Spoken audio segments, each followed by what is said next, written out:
आज हम प्राचीन काल की प्रमुख पुस्तकों के बारे में जानेंगे। जैसे जातक है, जातक बुद्ध के पूर्व जन्म की कहानी इसमें कहानी का विवरण है। यानी जातक एक ऐसी पुस्तक है जो कि बौद्ध धर्म से संबंधित है। इसमें बुद्ध के पूर्व जन्म जन्म की कहानी का वर्णन है। यानी कि बुद्ध बुद्ध के समय की जो भी ग्रंथ है उनमें जातक एक महत्वपूर्ण ग्रंथ है और जातक में बुद्ध के पूर्व जन्म की कहानी का वर्णन है। और बौद्ध धर्म की एक प्रमुख शाखा हीनयान हीनयान की प्रमुख जो ग्रंथ है वो कथावस्तु है। जैन साहित्य को आगम कहा जाता है। यानी जितने भी जैन साहित्य हैं उनको उनको आगम कहा जाता है। जैन साहित्य को आगम कहा जाता है। और एक भगवती सूत्र जो है वो जैन धर्म से संबंधित है, जिसमें भगवती सूत्र में महावीर के जीवन कृत्यों का वर्णन मिलता है। भगवती सूत्र में महावीर के जीवन कृत्यों का वर्णन मिलता है। जीवन कृत्यों का वर्णन मिलता है। अब फिर से हम एक बार इसको रिवाइज करेंगे।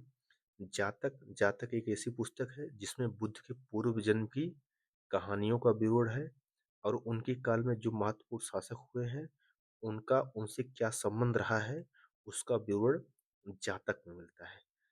जातक और बौद्ध धर्म की एक और शाखा जो हीनयान है, हीनयान का एक प्रमुख ग्रंथ कथावस्तु है। कथावस्तु हीनयान से संबंधित एक प्रमुख ग्रंथ है। जैन आगम जैन साहित्य को आगम कहा जाता है। अगर पूछा जाए परीक्षाओं में कि जैन साहित्य को क्या कहा जाता है तो जैन साहित्य को आगम कहा जाता है। भगवती सूत्र क्या है? भगवती सूत्र एक ऐसा ग्रंथ है जिसमें महावीर के जीवन कृत्य, महावीर जो कि जानते हैं कि जैन धर्म के 24वें तीर्थंकर थे, उनके बारे में जानकारी मिलती है। किसमें? भगवती सूत्र में। राजतरंगड़ी के लेखक कल्हड़ हैं, जिनके द्वारा कश्मीर के इतिहास का वर्णन किया गया है। राज तरंगड़ी के जो लेखक हैं कल्हड़ हैं। कल्हड़ द्वारा कश्मीर के इतिहास का वर्णन किया जाता है। एक बार हम फिर इसको रिवाइज कर लेते हैं। जातक जातक एक ऐसी ग्रंथ है, एक ऐसा ग्रंथ है जिसमें बुद्ध के पूर्व जन्म की कहानियां एवं बुद्ध काल में जो शासक थे उनके बीच बुद्ध के संबंध का वर्णन मिलता है। हीनयान जात बौद्ध धर्म से निकली हुई एक शाखा है। हीनयान की प्रमुख पुस्तक कथावस्तु है। जैन साहित्य को आगम कहा जाता है।